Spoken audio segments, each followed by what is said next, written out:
Bismillahirrahmanirrahim. Assalamualaikum warahmatullahi wabarakatuh. Alhamdulillahirabbil alamin. Wal 'aqibatu lil muttaqin wa la 'udwana illa 'alal zalimin.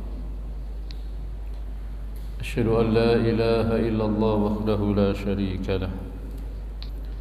شهادة تنجينا من العذاب يوم لا ينفع مال ولا بنون إلا من أتى الله بقلب سليم وأشهد أن محمدا عبده ورسوله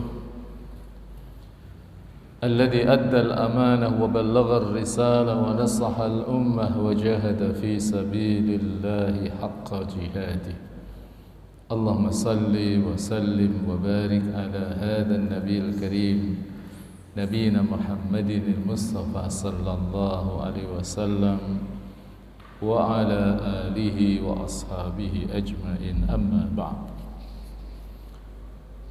يقول الله جل وعلا في محكم تنزيله وهو أصدق القائلين: أعوذ بالله من الشيطان الرجيم. يا أيها الذين آمنوا اتقوا الله حق تقاته ولا تموتن إلا وأنتم مسلمون. وقال صلى الله عليه وسلم: اتق الله حيثما كنت واتبع السيئة الحسنة تمحها وخالق الناس بخلق حسن. Masyarul hadirin wal hadirat jemaah sekalian rahimakumullah wa azakumullah. Alhamdulillah, kita bersyukur atas segala nikmat yang Allah limpahkan kepada kita, baik nikmat iman, nikmat kesehatan, nikmat di malam yang penuh dengan rahmat Allah. Saat kita berada di bulan Muharram, di malam yang keberapa sekarang? Ketiga ya. Kita masih diberi nikmat yang begitu banyak oleh Allah Ta'ala, dan juga nikmat untuk hadir di majlis ilmu seperti ini. Dan kita semohon kepada Allah, mudah-mudahan apa yang kita lakukan bersama Allah Ta'ala catat sebagai amal soleh kita yang kelak akan menjadi pemberat timbangan kebaikan kita di akhirat. Amin ya rabbal alamin. Salam takdim kita sampaikan pada uswah hasanah kita Rasulullah sallallahu alaihi wasallam, sekeluarga, para sahabat dan seluruh pengikutnya ila yaumil qiyamah. Jemaah sekalian, sebelum kita mengawali kajian kitab Minhajul Muslim karya Syekh Abu Bakar Jabil Al-Jazairi, sedikit saya ingin menyampaikan refleksi Muharram. Pergantian tahun dari 1442 Hijriah menuju 1443 Hijriah ini mengingatkan kepada kita, sesungguhnya secara fisik usia kita nambah. Yang semula 40 jadi 41, yang semula 55 jadi 56, yang 60 jadi 61, begitu selanjutnya. Akan tetapi pada hakikatnya jatah usia kita berkurang. Yang semula jatahnya masih 6 tahun tinggal 5 tahun, yang 5 tahun tinggal 4 tahun, yang 2 tahun tinggal 1 tahun, yang 1 tahun habis. Cuma memang kapan habisnya itu hanya Allah yang tahu. Dan sengaja Allah Subhanahu wa Ta'ala tidak membocorkan jadwal kematian kita, scheduling kematian kita ini rahmatan lana, sebagai bentuk kasih sayang Allah kepada kita. Tujuannya apa? Agar kita selalu berada dalam performa yang terbaik. Sekalipun memang hari-hari ini kita diuji oleh Allah dengan ujian yang berat. Ketika mulai dibuka pelonggaran, kita boleh jamaah, boleh ngaji, mengembalikan semangat dalam ketaatan kepada Allah, dalam beribadah kepada Allah itu kan gak gampang. Kadang masih ada kegamangan ke masjid, padahal sudah diberi kesehatan oleh Allah Ta'ala. Maka ini yang kemudian harus kita ubah, spirit hijrah kita, spirit pergantian tahun, dan kesadaran kita bahwa Allah tidak membocorkan jadwal kematian. Allah sengaja tidak membocorkan scheduling kematian kita. Ini yang menjadikan kita terus rajin dalam beribadah kepada Allah, meningkatkan kualitas dan kuantitas amal saleh kita, ibadah kita kepada Allah, dan jangan pernah main-main dengan dosa.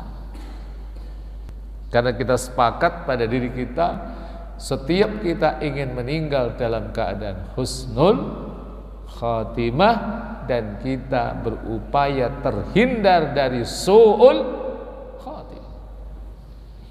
Apalagi maaf yang usianya sudah masuk pada usia 60 tahun ke atas. Tapi kayaknya sudah masuk 60 atau belum, Pak? Sebagian ya, sebagian sudah masuk. Ya. Nah, jadi sekalian yang 60 tahun ya, kata Rasul sallallahu alaihi wasallam, "A'maru ummati baina sittina sanatan ila sab'ina sanah." Jatah rata-rata usia umatku itu antara 60 sampai 70 tahun, Pak. Itu normalnya, Pak. Tapi jangan kemudian yang hadir yang usianya belum 60, apalagi yang masih 30, yang masih 40, yes, wah kelihatannya masih lama. Enggak juga, Pak. Itu kan parameter umum. Tapi juga Allah punya otoritas untuk mempercepat kematian sebagian hambanya, dan juga memberikan usia panjang kepada sebagian hambanya. Tapi umumnya 60 sampai 70 tahun. Saya beri beberapa contoh. Rasulullah sallallahu alaihi wasallam sendiri, itu kan riwayat-riwayat yang masyhur, beliau meninggal itu kan di usia 63 tahun. Dan bahkan beberapa ulama sampai ada yang mendefinitifkan 63 tahun lebih 4 hari. Makanya kalau malam ini ada yang usianya 63 tahun lebih 3 hari, tolong hati-hati, Bapak ya, Masya Allah. Jangan-jangan usianya persis seperti usianya Rasulullah sallallahu alaihi wasallam. Jadi itu Rasul sallallahu alaihi wasallam 63 hari lebih 4 hari. Beliau meninggal di akhir waktu duha. Dan Rasul meninggal di hari Senin. Dan beliau dikuburkan di malam Rabu. Tapi ini hanya min khasaisir Rasul sallallahu alaihi wasallam. Tapi kalau kita ketika meninggal dunia harus dipercepat ke penguburannya. Kenapa Rasul sallallahu alaihi wasallam kok hari Senin meninggalnya malam Rabu itu baru dikuburkan? Karena memang ada beberapa hal yang harus diselesaikan oleh para sahabat.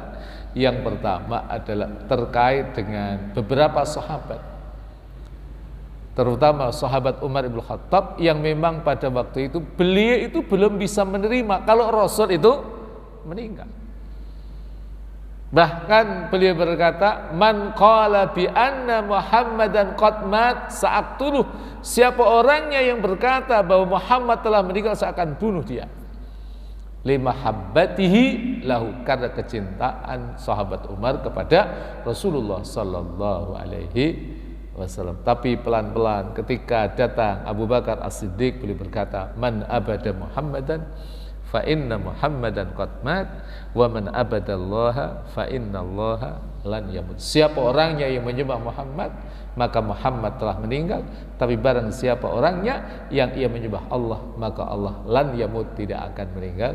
Itulah kemudian beliau pelan-pelan kemudian beliau sadar bahwa memang Rasulullah sallallahu alaihi wasallam seperti nabi-nabi lain juga mengalami kematian.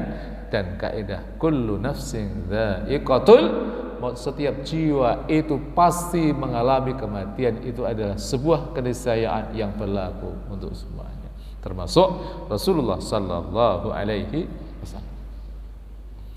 Itu pertama. Nanti yang kedua terkait dengan siapa sesungguhnya yang berhak menjadi pengganti Rasul sallallahu alaihi wasallam yang disebut dengan khalifah. Ini juga masalah yang harus diselesaikan. Karena waktu itu orang Muhajirin merasa mereka lah orang yang paling berhak untuk menjadi khalifah, karena mereka berasumsi mereka lah minas sabiqinal awwalin, orang-orang yang awal-awal masuk Islam. Tapi Al-Ansar, orang-orang Ansar merasa mereka adalah penduduk pribumi. Karena Rasul sallallahu alaihi wasallam setelah hijrah, beliau kan tinggalnya di Madinah, maka mereka juga merasa berhak. Disitulah terjadi perdebatan di satu tempat namanya Bani Saqifah yang sangat masyhur. Maka kemudian akhirnya mereka bersepakat untuk memilih sahabat Abu Bakar As-Siddiq menjadi khalifah, sekalipun sebelumnya pendapat sahabat-sahabat satu dengan yang lain itu beda-beda. Umar Ibn Khattab misalnya, sebenarnya beliau lebih condong untuk memilih Abu Ubaidah Ibnul Jarrah. Argumentasinya apa? Umar berkata, karena Rasul pernah berkata kepada engkau wahai Abu Ubaidah, dan itu Rasul sudah mengulurkan tangannya untuk berbaiat.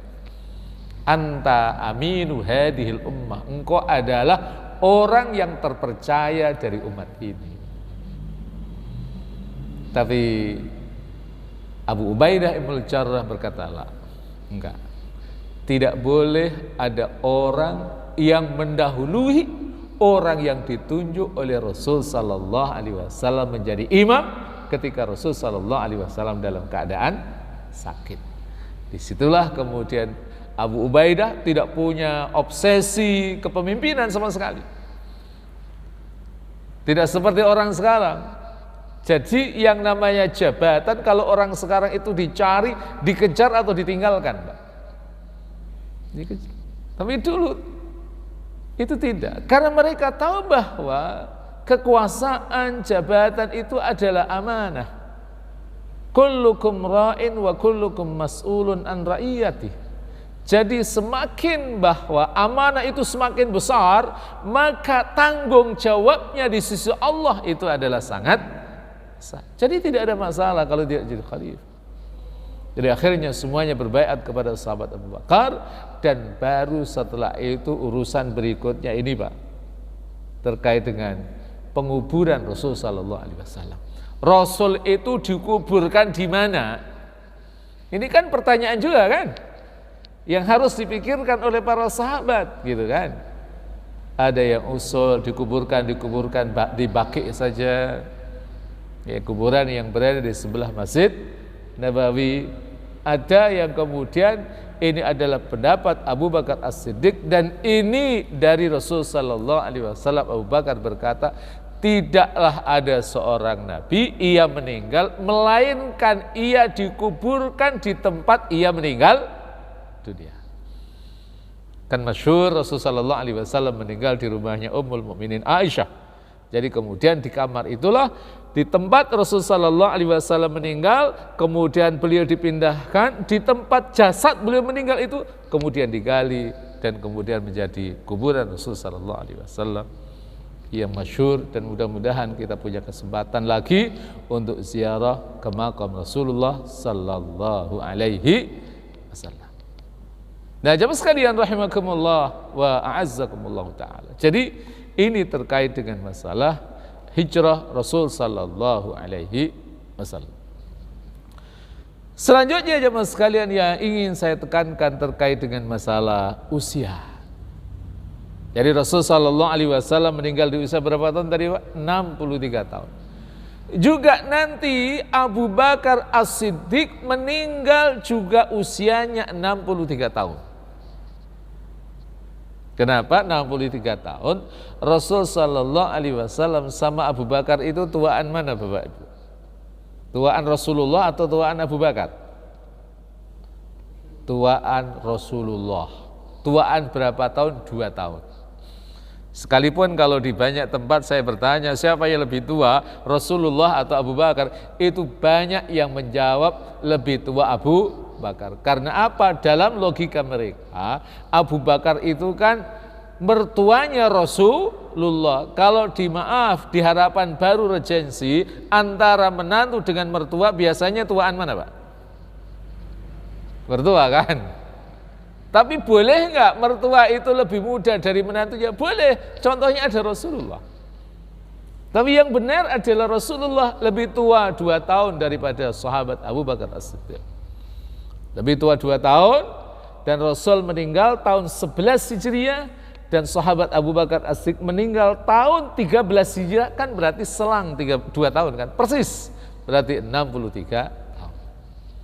Nanti juga setelah itu sahabat Umar ibn Khattab radhiyallahu anhu, beliau juga meninggal di usia 63 tahun. Dan juga kemudian sahabat Ali bin Abi Thalib meninggal di usia 63 tahun. Jadi satu-satunya Khulafaur Rasyidin yang beliau meninggal tidak di usia 63 tahun itu hanya sahabat Utsman bin Affan. Itu kalau nanti jemaah sekalian membuka dalam kitab namanya Al-Isabah fi Tamyizis Sahabah. Al-Isabah fi Tamyiz Sahabah itu yang ngarang adalah seorang ulama besar namanya Ibnu Hajar Al-Asqalani. Di situ menjelaskan terkait dengan biografi para sahabat Rasul sallallahu alaihi wasallam. Kalau bisa sih memang kita ini jemaah sekalian punya satu buku tentang biografi orang-orang besar, biografi tentang Rasulullah, biografi tentang sahabat Rasul sallallahu alaihi wasallam, yaitu tentang Khulafaur Rasyidin. Al-Isabah fi Tamyiz Sahabah itu kitab besar, Pak. Tapi kalau yang spesifik membahas tentang khalifah yang 4 itu namanya Tarikhul Khulafa. Itu sudah diterjemahkan ke dalam bahasa Indonesia. Ada 1 jilid. Itu yang ngarang adalah Imam Jalaluddin As-Suyuti. Imam Jalaluddin As-Suyuti itu adalah yang mengarang kitab Tafsir Al-Jalalain bersama Imam Jalaluddin Al-Mahalli. Jadi kenapa jemaah sekalian kitab tafsir itu disebut Jalalain? Karena yang mengarang 2 ulama besar, satu namanya Jalaluddin As-Suyuti, satu lagi namanya Jalaluddin Al-Mahalli. Maka disebut dengan Jalalain. Beliau juga punya kitab dalam bidang ulumul Quran yang masyhur namanya Al-Itqan fi Ulumil Quran, itu Imam Suyuti. Kalau Imam Ibnu Hajar kitabnya banyak, termasuk kitab Bulughul Maram, itu karya Imam Ibnu Hajar Al-Asqalani, dan banyak sekali kitab-kitab beliau. Nanti di situ ada khilaf. Ada yang mengatakan sahabat Utsman itu meninggal di usia 79 tahun. Tapi dalam riwayat yang lain mengatakan ia meninggal di usia 80 tahun. Beda tipis lah itu. Jadi ya sekali ini berarti rata-rata memang orang-orang besar pada waktu itu meninggal antara 60 sampai 70 tahun. Tapi ada sahabat-sahabat Rasul yang meninggal lebih muda. Usia 32 tahun sudah meninggal. Itu ada. Yaitu sahabat Rasul sallallahu alaihi wasallam yang bernama Mu'ad bin Jabal. Mu'ad bin Jabal itu 32 tahun. Dan sahabat Mu'ad bin Jabal itu meninggal karena pandemi. Iya, karena pandemi. Jadi saya ingin sampaikan pandemi Ta'un Amwas, kalau dulu namanya begitu, Ta'un Amwas, itu pernah terjadi pada masa Khalifah Umar. Jadi sahabat Umar itu, beliau waktu itu sudah mengelola kekhilafahan dengan sistem modern. Jadi daerah-daerah kekuasaannya itu dibagi dengan pendekatan distrik, dan distrik yang ada 8, satu namanya Makkah, kedua namanya Madinah, 3 namanya Basrah, 4 namanya Kufah, 5 namanya Hijaz, 6 namanya Syam, 7 namanya Mesir, dan yang terakhir adalah Palestina. Nah itu nanti masing-masing ada amirnya. Amir itu sekarang ya gubernur lah. Kalau Indonesia kan provinsinya ada berapa Pak? Halo? 34 provinsi. Tapi juga kadang-kadang masih ada juga Pak, kalau ditanya Indonesia ini provinsinya berapa, 27 provinsi, ada juga yang jawab begitu Pak. Itu berarti dia tidak mengikuti perkembangan zaman. Nah yang jadi amir, yang jadi gubernur itu di Syam awalnya itu adalah Abu Ubaidah ibnul Jarrah. Abu Ubaidah bin Jarrah itu orang dekat sahabat Umar bin Khattab. Jadi wajar kalau kemudian beliau diminta untuk membantu Khalifah Umar bin Khattab radhiyallahu anhu. Dan ini yang menarik dari Khalifah Umar bin Khattab, menunjuk orang-orang itu memang amanah. Yang menarik juga, sahabat Abu Ubaidah bin Jarrah itu sebelum dia jadi khalifah, sebelum jadi gubernur sebagai amir itu kaya raya, Pak. Tapi setelah ia menjadi gubernur, kekayaannya menyusut dan bahkan beliau hidup dengan kesederhanaan. Yang menjadi pertanyaan, kira-kira pejabat seperti itu sekarang masih ada atau sudah nggak ada, Pak? Halo, Masya Allah. Sampai ada satu riwayat ketika Khalifah Umar ibn Khattab itu datang ke Syam, itu beliau bertanya kepada penduduk Syam, "Aina akhi?" Di mana saudaraku? Penduduk Syam pada bingung. Ini kok Khalifah tanya ada saudaranya di sini, lalu ditanya, "Man akhuka ya Amirul Mukminin?" Siapa saudara kamu wahai Amirul Mukminin? Beliau kemudian mengatakan Abu Ubaidah ibn Jarrah. Lalu yang ditanya itu berkata, "Dzalika huwa Abu Ubaidah ibn Jarrah." Itu adalah Abu Ubaidah ibn Jarrah. Dzalika itu adalah ismul isyarah lil bait, isim isyarah untuk jarak jauh. Kalau isim isyarah untuk jarak dekat itu haza, ini. Kalau itu jarak jauh. Setelah itu ketemu, dan yang diinginkan oleh sahabat Umar adalah beliau ingin silaturahim ke rumahnya. Tapi awalnya Abu Ubaidah sangat berat menerima beliau karena sebagai seorang gubernur rumahnya sangat sederhana sekali. Tidak ada simbol-simbol kemewahan dunia seperti yang ada di rumah-rumah kita. Yang ada adalah pelana, yang ada adalah pedang, yang ada adalah tameng, alat-alat untuk berjihad di jalan Allah Subhanahu wa taala. Tapi disitulah kemudian nanti ya, karena silaturahim itu adalah kebaikan, akhirnya diterima oleh Abu Ubaidah. Dan betul kemudian beliau mendapati, sang khalifah ini mendapati kehidupan yang sangat sederhana, dan beliau berkata, "Ya Aba Ubaidah, ya akhi, limadza la ta'khudud dunya kama ya'khudhuhan nas?" Kenapa engkau tidak mengambil dunia sebagaimana orang lain itu mengambil dunia? Jadi jawabannya malah sederhana. Inilah yang justru menjadikan hidupku tentram itu karena saya tidak tamak terhadap dunia, Pak. Orang itu kalau terlalu tamak terhadap dunia itu hidupnya tenang atau hidupnya malah susah, Pak? Susah. Ini berarti kita tidak boleh mengambil, silahkan ambil dunia, tapi jangan kecintaan kita kepada dunia melampaui kecintaan kita kepada Allah Rabbul Alamin. Silahkan. Dan dunia itu dalam konteks yang dimaksud dia ini adalah al-mal wa ghairuh, harta dan sejenisnya. Harta itu diungkapkan dalam Al-Quran itu dengan kata khair. Dalam surat Al-Adiyat surat ke-100 ayat 8 kan Allah katakan wa innahu lihubbil khairi, sesungguhnya ia manusia cintanya terhadap khair. Nanti silahkan bapak-bapak sekalian cek di dalam terjemahan itu, khair itu diartikan dengan harta. Ketika al-khair itu diungkapkan oleh Allah dengan harta, itu memberikan al-isyarat al-asul fil mali khair, asal dari harta itu adalah baik. Tapi kapan harta itu baik? Rasul katakan ni'mal malu indar rajuli saleh, sebaik-baik harta itu adalah ketika ia berada dalam genggaman orang-orang yang saleh. Maka ada orang-orang yang memang Allah berikan kesolehan diri, tapi juga kesolehan materi, Pak. Harta yang Allah berikan kepadanya itu enteng saja, ia tasarrufkan, ia gunakan di jalan Allah Subhanahu wa taala. Pembangunan masjid, saya itu ketemu orang, Pak, banyak.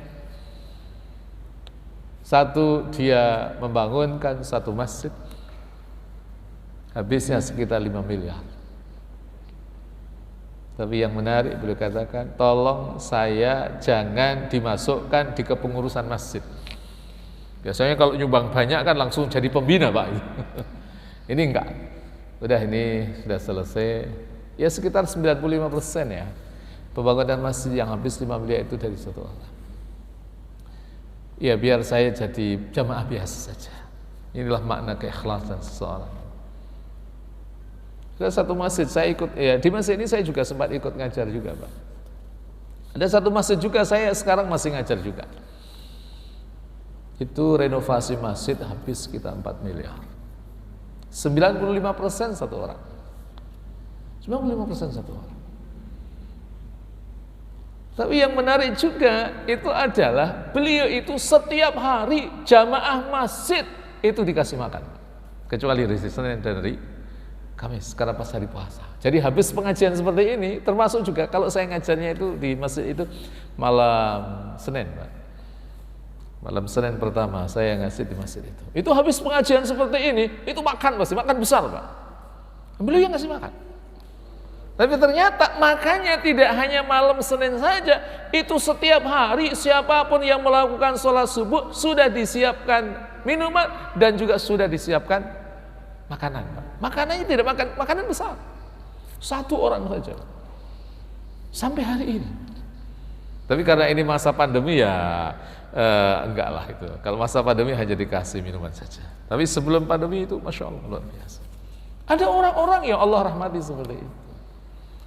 Tapi orang yang bisa melakukan perubahan seperti itu dan dia berhijrah itu ada proses-prosesnya. Dan inilah yang memang pentingnya kita melakukan hijrah. Hijrah itu ya mas sekalian rahimakumullah, itu kan ada dua. Ada hijrah makaniyah dan ada hijrah al-maknawiyah. Hijrah makaniyah itu hijrah secara fisik, seperti hijrahnya sahabat Rasul sallallahu alaihi wasallam dari Makkah menuju ke Habasyah. Itu hijrah pertama kali dalam sejarah Islam. Ketika Rasul sallallahu alaihi wasallam tidak lagi mampu melindungi para sahabat secara fisik, maka Rasul perintahkan kepada para sahabat-sahabat beliau untuk melakukan hijrah ke Habasyah. Habasyah itu adalah kawasan sekarang Afrika, yaitu di Ethiopia. Kebayang atau tidak? Makkah itu secara teritorial, secara geografis ada di benua Asia, sementara Habasyah berada di benua Afrika. Sementara satu benua dengan benua yang lain itu dia dibatasi dengan apa, Pak? Dengan laut. Berarti 14 abad yang silam para sahabat sudah melakukan perjalanan laut. Subhanallah. Dan itu tidak hanya laki-laki tapi juga ada yang perempuan yang dipimpin oleh sahabat Rasul yang tidak lain adalah sahabat Ja'far bin Abi Thalib. Itu sepupu Rasulullah sallallahu alaihi wasallam. Ja'far bin Abi Thalib. Nah, dalam hijrah itu Ja'far juga mendapatkan tantangan yang sangat luar biasa, termasuk diantaranya adalah provokasi. Ada seorang tokoh Quraisy yang waktu itu belum masuk Islam, namanya adalah Amr ibn al-As. Amr ibn al-As. Dan Amr ibn al-As ini nanti pada akhirnya dia juga mendapatkan hidayah dari Allah dan akhirnya masuk Islam. Itu Amr ibn al-As. Nah, jemaah sekalian rahimakumullah, nanti juga Rasulullah sallallahu alaihi wasallam juga melakukan hijrah makaniyah dari Makkah menuju ke Madinah. Dan itu juga perjalanan berat. Di antara kita yang sudah pernah ke sana membayangkan perjalanan dari Makkah ke Madinah itu kan berapa jam kalau sekarang? Pakai bis kan 5 sampai 6 sampai 7 jam lah. 5-6 kalau sekarang lebih cepat. Biasanya kalau kita dari Bir Ali kita ambil niat umrah atau niat haji, yang hajinya haji tamattu. Yang banyak kan kita kan hajinya haji tamattu kan, Pak ya? Tamattu atau haji qiran atau haji ifrad? Tamattu. Tamattu kan berarti kita biasanya nanti ambil niat di Madinah. Kalau ke Madinah dulu. Nah, di Madinah kemudian kita ambil dari Bir Ali dan di situ kemudian kita melakukan umrah. Umrah dengan mengatakan labbaik Allahumma umratan. Nanti setelah itu di sepanjang jalan kita membaca talbiyah labbaik Allahumma labbaik labbaik la syarika laka labbaik innal hamda wan ni'mata laka wal mulk la syarika lak. Itu pokoknya pada nangis semuanya lah. Pertama mereka yang awal pertama kali lagi haji atau lagi umrah itu pasti nangis, Pak. terasa nanti kita sampai di rest area sebelum masuk ke Makkah. Biasanya kalau sekarang kita ya minggir dulu ke rest area. Biasanya di rest area itu sekitar maghrib lah kita sudah sampai. Nanti masuk haram sekitar jam 8. Biasanya kalau sopir-sopir ambil habis sholat isya. Ya agak dijarak dikit lah, karena kalau pas nyampe ke haram itu pas habis isya, jalan habis sana.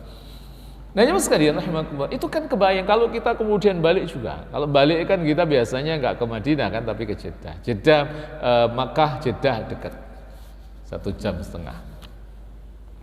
Tapi perjalanan 6 jam hari ini. Tapi pada masa lalu Pak, itu Rasul melakukan perjalanan dengan para sahabat dalam hajinya. Ini kalau kita hitung ya, perjalanan yang masyhur itu 8 hari 8 malam. 8 hari 8 malam. Jadi saya ingin cerita sedikit hajinya Rasul. Rasul itu kan haji berapa kali Bapak sekalian? Sekali kan, yaitu Hajjatul Wada. Kalau umroh 3 kali. Sebenarnya Rasul itu pengen umrohnya 4 kali, tapi yang satu kan gagal.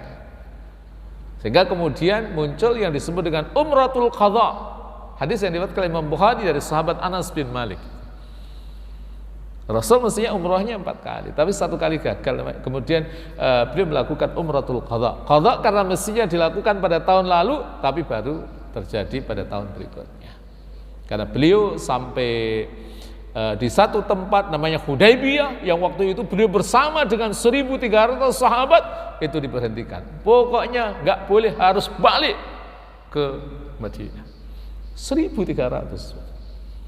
Dari situ kalau nanti dalam kajian banyak sekali lah hikmah-hikmah di balik itu semua. Jadi Rasul itu berangkat dari Madinah waktu itu dengan 90.000 sahabat. Waktu haji itu beliau itu berangkat tanggal 25 bulan Dzulqa'dah.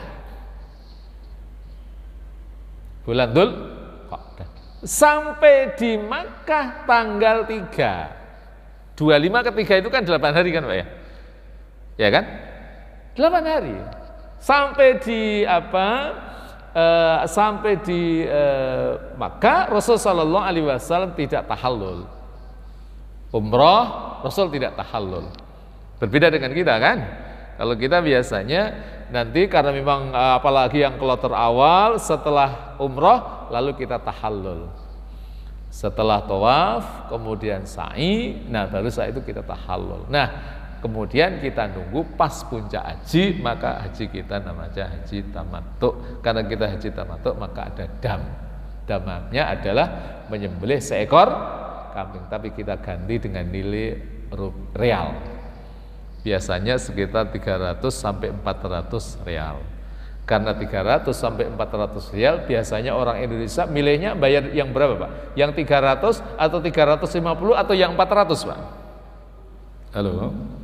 Milihnya biasanya yang 300 yang paling kecil. Itu bahkan kadang-kadang ada yang nawar, ada yang 250 real enggak gitu. Jadi ya sekalian rahimakumullah itu. Jadi 8 hari. Dan hijrah Rasul sallallahu alaihi wasallam pada waktu itu bukan hijrah normal. Ini kalau kita berbicara tentang hijrah makaniyah. Sayang memang waktunya agak pendek ya, antara maghrib sampai isya ini. Sebenarnya kita bisa bicara banyak tentang ini. Tapi saya ingin menjelaskan. Itu perjalanan hijrah Rasul sallallahu alaihi wasallam itu luar biasa. Pertama, Rasul itu melakukan hijrah itu kan motifnya apa? Karena beliau mendapatkan makar pembunuh.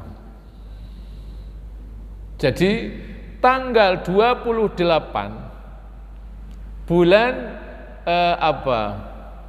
Safar, 28 Safar tahun 13 kenabian, itu ada sebuah musyawarah besar.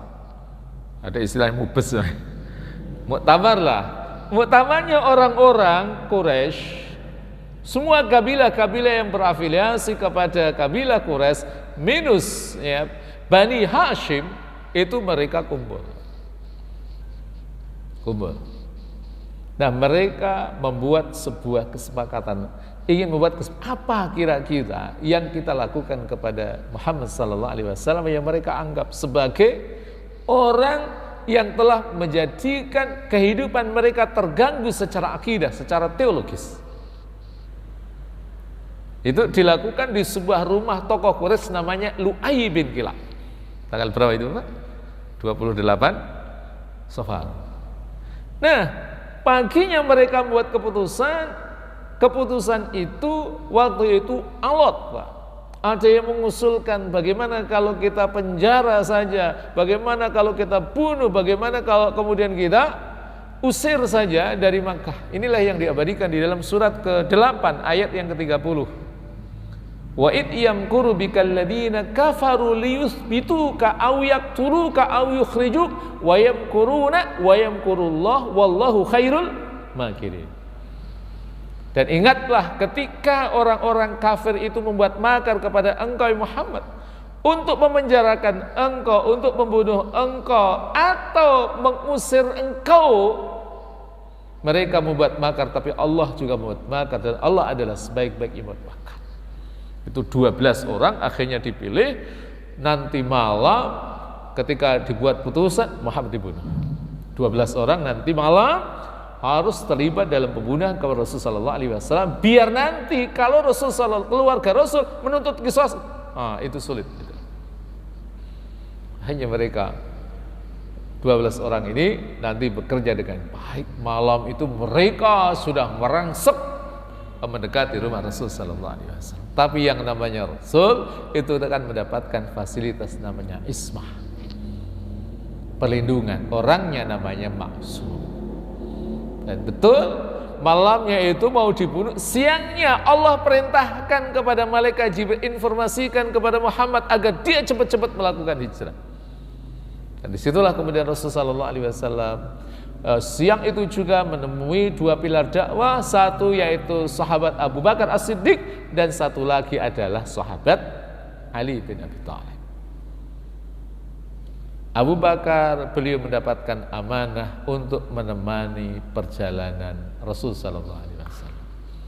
Dan ketika mendengar beliau dipilih oleh Rasul sallallahu alaihi wasallam menjadi mitra perjalanan, nangis Abu Bakar. Tapi yang menjadi pertanyaan ini, tangisan bahagia atau tangisan sedih, Pak? Tangisan bahagia, menemani manusia yang terbaik, Pak. Menemani manusia yang terbaik. Dan kemudian sahabat Abu Bakar memberikan hadiah unta yang paling bagus. Tapi itu kemudian Rasul sallallahu alaihi wasallam menolak, tapi kemudian dibeli oleh Rasulullah sallallahu alaihi wasallam. Nanti Ali bin Abi Thalib diperintahkan untuk apa? Diperintahkan untuk mengganti posisi beliau di tempat tidurnya. Yang kedua, diberi amanah mengembalikan barang-barang titipan orang-orang kafir Quraisy. Orang kafir Quraisy itu aneh, benci sama Rasul, tapi kalau mereka melakukan perjalanan jauh itu menitipkan barang-barang mereka kepada Rasul, karena Rasul itu mendapatkan gelar Al-Amin itu sebelum menjadi Nabi, Pak.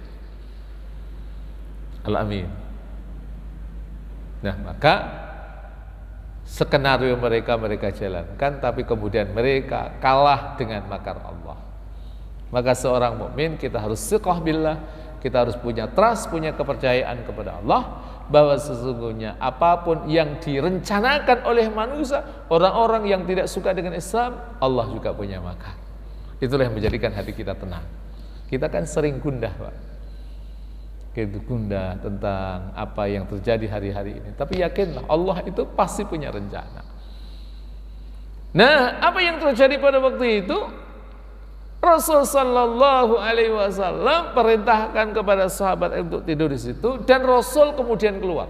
Itu di tengah pengepungan, Pak. 12 orang tadi. Rasul sallallahu alaihi wasallam keluar dari pintu rumahnya, bagian belakang, dan Rasul keluar itu jijit, Pak. Ya, jijit kan bahasa Indonesia, Pak.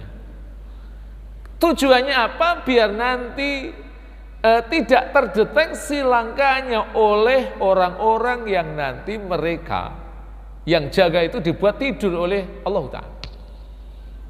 Jadi nanti silahkan lihat di dalam kitab Fiqhus Sirah karya Dr. Said Ramadan Al-Buti itu ada. Dan kitab namanya Ar-Rahiqul Makhtum karya Syekh Mubarak Furi itu juga dijelaskan seperti itu. Jadi Rasul sallallahu alaihi wasallam keluar dari rumahnya dan kemudian beliau mengambil pasir lalu dilemparkan ke kepala orang-orang yang berjaga itu sambil beliau membaca firman Allah Ta'ala yang masyhur, wa ja'alna min baini aydihim saddan wa min khalfihim saddan fa aghshaynahum fahum la yubsirun. Dan ketika membaca itu tiba-tiba mereka tidur semua, Pak. Tapi itu yang membaca Rasulullah. Kalau saya membaca juga nggak ada yang tidur kan di sini, Bapak Ibu. Nggak ada yang tidur semua. Tidur semuanya, Pak. Mereka tertidur dan bangun-bangun matahari sudah terbit, lalu mereka nyari Rasul, nggak ada yang ada, malah sahabat Ali dipukulin. Aina Muhammad, aina yadhhab, kemana dia pergi? Ladri, saya nggak tahu. Pukulin, Pak.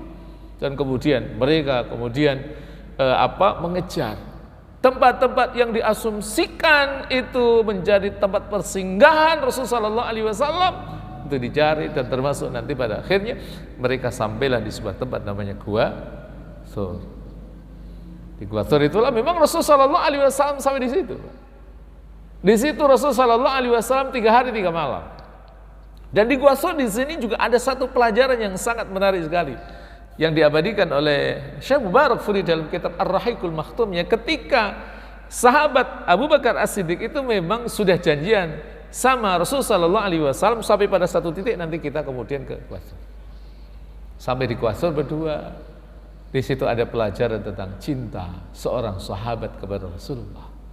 Abu Bakar berkata, "Wahai Rasulullah, tunggu di mulut gua. Biar aku yang masuk, biar nanti kalau ada apa-apa, biar menimpa saya saja." Saya membayangkan kalau waktu itu yang menemani kira-kira kita yang masuk ke Gua Thur itu kira-kira kita dulu atau Rasulullah dulu, Pak? Halo? Ya, subhanallah. Akhirnya apa yang terjadi? Beliau masuk dan kemudian membersihkan gua itu. Dan Rasul waktu itu memang sangat lelah, diperintahkan oleh Abu Bakar, "Tafadhal udkhul ya Rasul." Masuk saja. Dan kemudian Rasulullah akhirnya tidur di pangkuan sahabat Abu Bakar As-Siddiq. Tapi Abu Bakar masih mencemaskan, dan disinilah kita mendapatkan pelajaran tentang mahabbatur Rasul li Rasulih. Cinta seorang sahabat Rasul dengan Rasul. Apa yang terjadi ya Mas sekalian? Abu Bakar masih melihat kondisi gua itu. Jangan-jangan ada lubang-lubang yang nanti bisa digunakan untuk keluarnya binatang-binatang berbisa. Dan betul, Pak. Ternyata beliau mendapatkan 3 lubang itu, dan kemudian beliau buka bajunya dan digunakan untuk menyumpal lubang-lubang itu. Tapi memang lubangnya agak besar. Kainnya itu hanya cukup untuk menutup 2 lubang saja. Yang satu pas posisinya tidak jauh dari posisi duduknya, akhirnya ditutup pakai tumitnya. Ketika lubang itu ditutup pakai tumitnya, tiba-tiba ada ular yang menggigit kakinya. Pertanyaan saya, kira-kira kalau kita teriak-teriak minta tolong atau diem saja, Pak? Beliau diem. Tapi karena menahan sakit ya, keringetan atau dia menangis, akhirnya ada sesuatu yang menetes pada tubuh Rasul sallallahu alaihi wasallam. Dan Rasul terbangun, "Ya Abu Bakar, mada ashab?" Wahai Abu Bakar, apa yang menimpa engkau? Bukan mengatakan Su'ban ya Rasul, ada seekor ular yang matok kaki. Kemudian Rasul sallallahu alaihi wasallam mohon kepada Allah, "Allahumma syfi ya Allah, sembuhkan dia." Dan setelah itu diludahi oleh Rasul sallallahu alaihi wasallam, alhamdulillah dengan izin Allah sembuh. Tapi bapak-bapak jangan tiru-tiru bro ya, langsung kemudian main ludah aja itu, karena ludahnya Rasul dengan ludah kita sama atau beda Pak itu? Ya beda lah. Jadi subhanallah, itu cintanya sahabat berdua. Tapi saya ingin sedikit ya, karena memang waktu kita terbatas ya. Dalam kondisi seperti ini, apa sih yang harus kita lakukan? Ada jenis hijrah yang kedua, yaitu hijrah maknawiyah, hijrah non fisik. Karena memang hijrah inilah yang mengangkat derajat manusia di sisi Allah, sebagaimana difirmankan oleh Allah Ta'ala dalam surah At-Taubah ayat yang ke-20. Ayatnya masyhur. "Walladzina amanu wa hajaru wa jahadu fi sabilillah bi amwalihim wa anfusihim a'dhamu darajatan indallah wa ulaika humul faizun." Orang-orang yang mereka beriman lalu berhijrah dan berjihad di jalan Allah dengan harta dan jiwa-jiwa mereka, itu baginya derajat yang paling besar, paling agung di sisi Allah, dan mereka adalah orang-orang yang beruntung. Hijrah makaniyah tidak, tapi yang kita lakukan adalah hijrah maknawiyah. Apa itu hijrah maknawiyah? Para ulama-ulama kita mengatakan hijrah maknawiyah itu ada 4, cepat. Satu namanya hijrah i'tiqad, hijrah keyakinan dari kesyirikan menuju tauhid, Pak. Jangan ada yang terbelenggu dengan dengan kesyirikan. Yang kedua, hijrah fikriyah, pemikiran kita yang bisa jadi belum islami. Pemikiran kita semuanya menggunakan parameter Al-Quran dan Sunnah, parameter Islam. Yang ketiga adalah hijrah syu'uriyah, perasaan kita yang selama ini bisa jadi terbelenggu dengan dunia, mulai kita berpikir untuk masa depan akhirat kita. Dan yang terakhir adalah al-hijrah sulukiyah, hijrah perilaku kita, yang bisa jadi selama ini kita berperilaku masih hedonis, permisif, tinggalkan itu semua, kita back to Allah Subhanahu wa ta'ala. Saya kira ini Bapak sekalian, ini mukadimah Pak ya, karena habis nggak pengajian lama ya, dikasih pemanasan dulu. Insyaallah di pertemuan yang akan datang kita balik lagi ngaji ke kitab Minhajul Muslim. Subhanaka bihamdik, asyhadu an la ilaha illa anta, nastaghfiruka wa natubu ilaik. Wassalamualaikum warahmatullahi wabarakatuh.